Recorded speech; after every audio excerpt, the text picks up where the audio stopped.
റസൂലുള്ള ഒറ്റക്കായിരുന്നു. അവിടുത്തെ ജീവിതം അങ്ങനെയായിരുന്നു. സയ്യിദത്തിന് ആയിഷ പറയുമായിരുന്നു, അള്ളാൻ്റെ റസൂലിൻ്റെ അത്ര ബുദ്ധിമുട്ട് അനുഭവിച്ച ഒരാളെ കണ്ടിട്ടില്ലായിരുന്നു. റസൂലിൻ്റെ ജനനം തന്നെ യതീമായിട്ടാണ്. അവിടുത്തെ ഗർഭധാരണ സമയത്ത് അവിടുത്തെ പിതാവ് മരണപ്പെടുകയാണ്. 5 വയസ്സ് വരെ റസൂലിനെ മുലയൂട്ടുന്നത് ഹലീമ ബീവിയാണ്.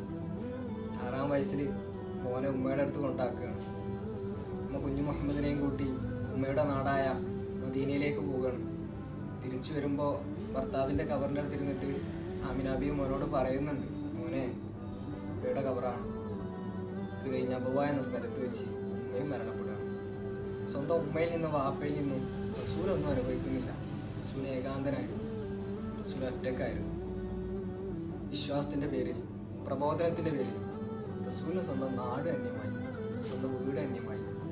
മക്ക റസൂലിനെ 3 വർഷക്കാലം ഷുഅബ് അബീ ത്വാലിബിൽ ബഹിഷ്കരിച്ചു. പച്ചിലകൾ ഭക്ഷിച്ചിട്ടായിരുന്നു റസൂൽ കഴിച്ചു കൂട്ടിയിരുന്നത്.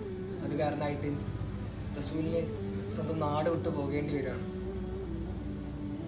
മദീനയിലേക്ക് പോകുമ്പോൾ റസൂൽ കഅബാലയത്തിൽ നോക്കിയിട്ട് പറയുന്നുണ്ട്, പിറന്ന നാടേ വിട, എൻ്റെ ഉപ്പയുടെ നാടേ വിട.